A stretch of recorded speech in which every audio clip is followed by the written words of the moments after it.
রাশমিকা মান্দানা নাম শুনেছেন? এই মহিলার দিকে একটু আল্লাহর নাম নিয়ে তাকাবেন, দেখেন তো কি সুন্দর করে আল্লাহ তারে বানিয়েছে। আল্লাহর নাম নিয়ে নায়িকার দিকে তাকাবো? জোরে বলেন, নায়িকার দিকে কি আল্লাহর নাম নিয়ে তাকাবো? আরে নায়িকার দিকে তো তাকানোই যাবে না। গত একদিন আগেও একজন বক্তা, অত্যন্ত মহব্বত করি, কিন্তু উনি শুরু থেকেই প্রথম থেকেই উনি উল্টাপাল্টা কথা বইলা ভাইরাল হয়েছে। উল্টাপাল্টা কথা বইলা ভাইরাল হয়েছে। প্রথমে সে দাবি করেছে আমি ভার্সিটির মাল। তারপরে আচ্ছা, ভার্সিটির মাল একজন আলিমের মুখে কি এই কথাটা মানায়? জোরে বলেন। একজন আলেম, একজন ইমাম সাহেব, আপনাদের মসজিদের ইমাম সাহেব যদি বলে আমি ভার্সিটির মাল, আপনারা কি সমালোচনা করতেন না? তারপরে এক এক সময় এক একটা উল্টাপাল্টা কথা বইলা তারপরে আবার মাফও চায়, ভাইরাল হওয়ার পরে আবার মাফ চেয়ে নেয়। কয়েকদিন জেলের ভিতরে ছিলেন,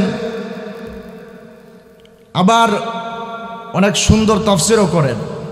জেল থেকে বের হওয়ার পর তবলিগের বিরুদ্ধে কিছু উল্টাপাল্টা কথা বইলা ভাইরাল হয়েছে, আবার মাফ চেয়েছে।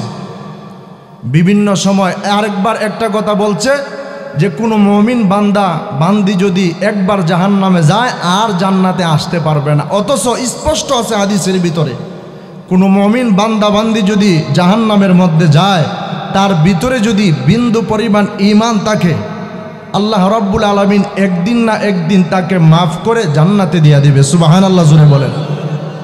এই কথা বইলাও তারপরে সে আবার ভুল স্বীকার করেছে, জেল থেকে বের হয়ে মাফ চেয়েছে, সকলের কাছে ভুল স্বীকার করেছে।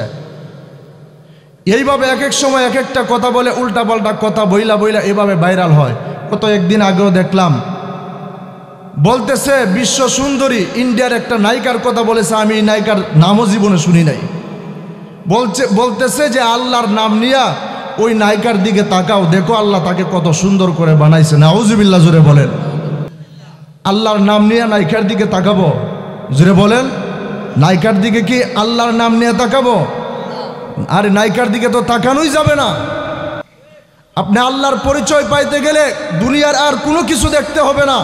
আল্লাহর পরিচয় যদি পাইতে চান, আল্লাহর পরিচয় যদি আপনি খুঁজতে চান, আপনি আপনার 3.5 হাত বডির দিকে তাকান, আর মহান আল্লাহ রাব্বুল আলামিনের পরিচয় আপনি পেয়ে যাবেন। ঠিক না বেরিক জুড়ে বলেন।